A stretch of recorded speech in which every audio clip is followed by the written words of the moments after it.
Before I get started, I want to give a shout out to all of the paying members of my Patreon channel. Your support is necessary, and without you, none of this is possible. Seriously, y'all, I wouldn't be even able to pay for this intro without you. I'd have to sling meat on only excuse me, back to the intro. I'd also like to acknowledge Ghetto User 4961 for his support of the channel. And if you'd like to support the channel directly, Cash App and PayPal are available.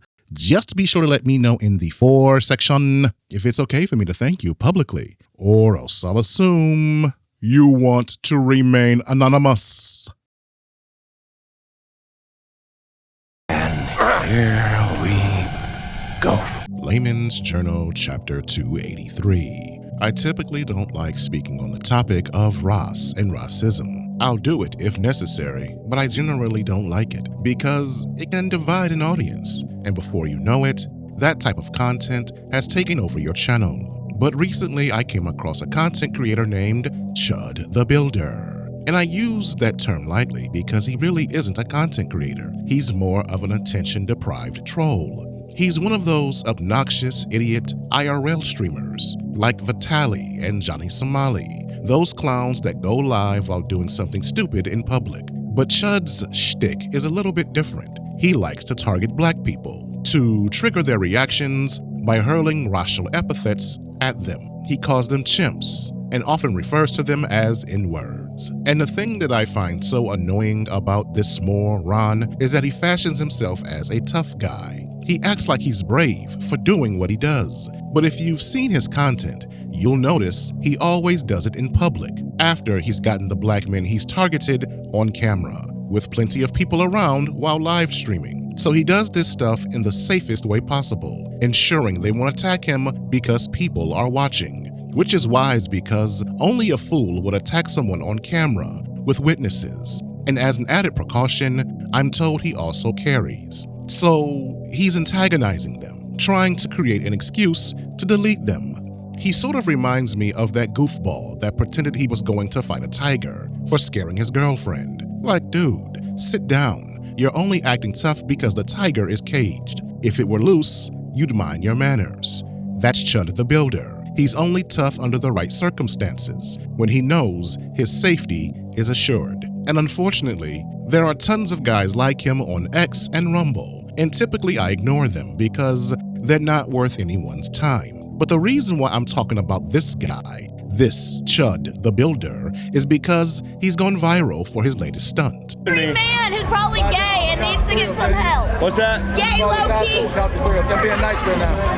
That's right there across. That's free. You're trying to tell me this isn't a public easement? All right, stay right here. Don't tell me what to do. Okay, well, move there. Keep yourself, don't chimp out. All right. Look at him chimping out.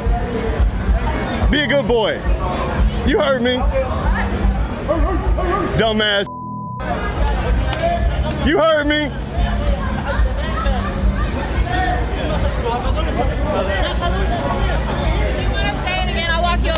No, I'm good. We're live. Don't touch me, lady. I already said it to his face. Dumbass.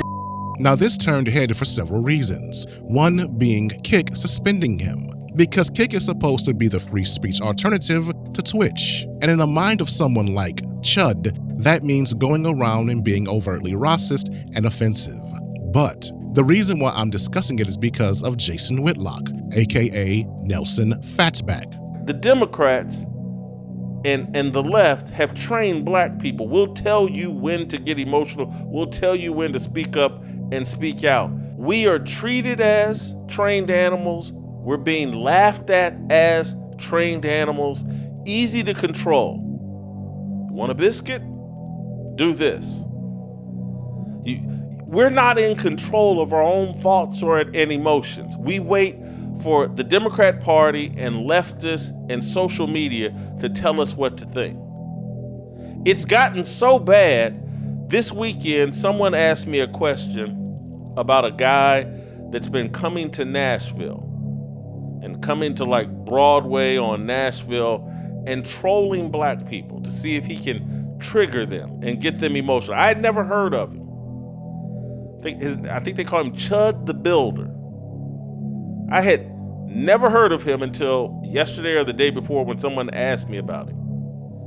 But it lines up with what I'm talking about here today as it relates to Chud the Builder. Some 28, 29-year-old white guy, I think he's from Clarksville, Tennessee, walks around a cowboy hat, mustache, and he films himself on Broadway and around Nashville calling black people, mostly black men, the N-word. That's why, I'm not dumbass. You know what the fuck He's chipping out. I'm not with none of that. Look at him, he's chipping out. He does it to try to trigger them. And he says, he laughs like, look at these guys are like trained animals. I say this word and these are his words and they chimp out. And I went and looked and I don't agree with his tactics, but I get his point. He's saying as a man, you should not allow anybody to control your emotions with words. Who is in control of us? Are we in control of ourselves? Or are these outside forces really in control of us? Now, Whitlock is one of the dumbest men on the internet, and every time I think he's hit rock bottom, his greasy ass finds a new low. But aside from him exposing his hatred of black people again, the most interesting thing about Whitlock's comments is that they expose him as a liar and a hypocrite. And we're going to talk about it. So, let's get it.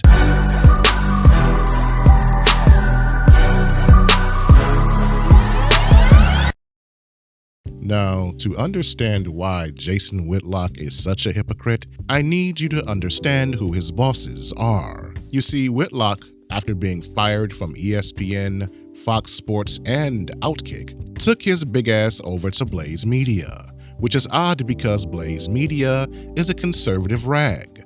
They primarily focus on politics and the culture war.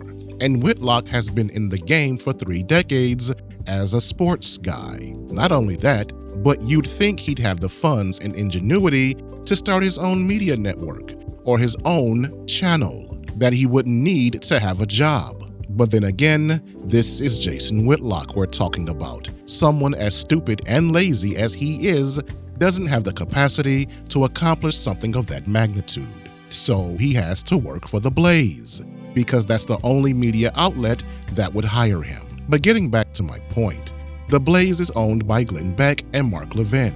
It was founded by Beck back in 2011, but in 2018, he merged with Levin's CRTV. Now, Glenn Beck is a Mormon, and Mark Levin is Jewish. And he's not secular Jewish, he's a religious zealot, or Zionist, meaning his politics are Israel first, not America first, Israel first. And I need you to keep that in mind because that'll be important as we move forward. Now, the Blaze, as I stated earlier, is a conservative media outlet. Whitlock is a sports guy, and he doesn't know anything about politics. He doesn't have any keen insight to the goings-on in Washington. But he's not a good sports guy either. Whitlock, on account of him being such a butthole who didn't play the game on the pro level, doesn't have any ties to the sports world. So he's not like Stephen A. Smith, who's locked in with NBA players. He's not like Shannon Sharp, who's clicked in with NFL players and coaches. So he doesn't have any sources or information, no coaches, players, or GMs that are close to him, and no personal experience to rely on. So his perspective is no different than yours or mine. So whenever you're watching his show, he's not giving you any breaking sports news or relevant information on the current landscape of things. He's just a guy in the audience. Now, he does have a relationship with Brett Favre, but Favre is a bigger douche nozzle than he is, and he's not clicked in either. So he doesn't really talk sports the way that someone like a Pat McAfee would, nor does he have any groundbreaking interviews like the guys you see over at the Pivot Podcast or All the Smoke Podcast. So because he doesn't know politics, doesn't have any sports ties, he primarily talks trash on his show. He panders to the Fox News boomer audience, which is a conservative audience, and he does this by gossiping and complaining about men more successful than he is. And for the most part, he targets the black community, but not just the negative problems we have, He also attacks anything positive going on in the culture, but his primary focus is on black men, whether it's Shannon Sharpe, Deion Sanders, Stephen A. Smith, Kobe Bryant, etc. If there's a black man doing something good, he's going to tear them down, for no other reason other than hating us. And that's why I affectionately refer to him as an aspiring bed wrench, because he hates on black men as if he's trying to land a white husband. But of all the absurd things that he does on his show, he fashions himself as a judge of moral character and is critical of people he thinks are inauthentic believers, which is ironic because Whitlock himself isn't a believer. Again, he's a failed sports commentator, a thrice fired sports commentator, and now he's trying his hand at religion. His new shtick is to talk as if he has a deep admiration for God and the Word of God. But it's all a grift for him, just something to pander to conservative boomers. However, there are two groups of people he never speaks ill of. He never criticizes his boss's people. He never says anything negative about the Jews or the LDS Church. But most importantly, he doesn't tell them to get over it when someone uses slurs against them. So when Mark Levin goes on his rants about how anyone who doesn't support Israel unconditionally is anti-Semitic, Whitlock doesn't accuse him of being controlled by the Democrats or say he's being overly emotional. And if Chud the Builder decided to troll Jews and call them the K word, he wouldn't do a segment about how it's just a word and they shouldn't be offended. Why? Because he'd lose his job. That segment would never air. So he knows words have power, which is why he never uses the ones that'll get him fired. And that's what makes him such a hypocrite and a liar, because he has sacred cows, which again means he knows words matter.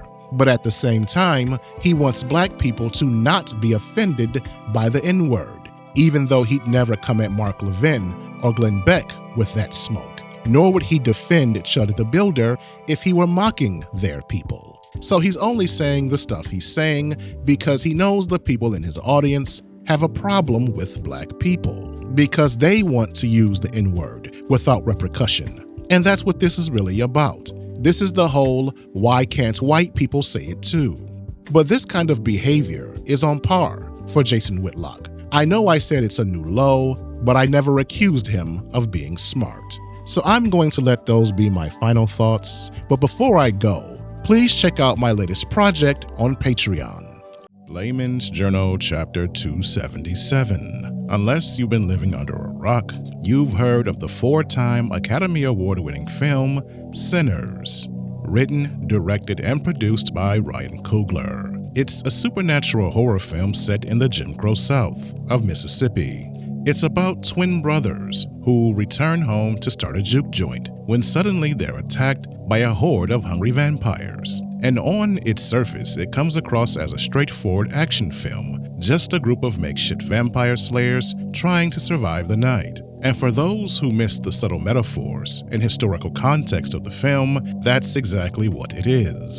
A black southern version of Dusk Till Dawn. But if you're a film nerd like me, and you understand metaphors, symbolism, and analogies, it's easy to see the differences, and come to the conclusion that aside from both films being of the same genre, they're nothing alike. Yet there are those who pretend to misunderstand the film, likely because of their hatred of anything that sheds a positive light on black culture.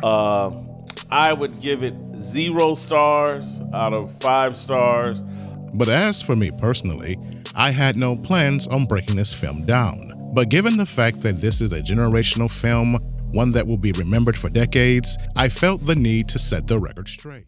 Again, that's patreon.com/Laymans Journal. Hope to see you there. I'm out.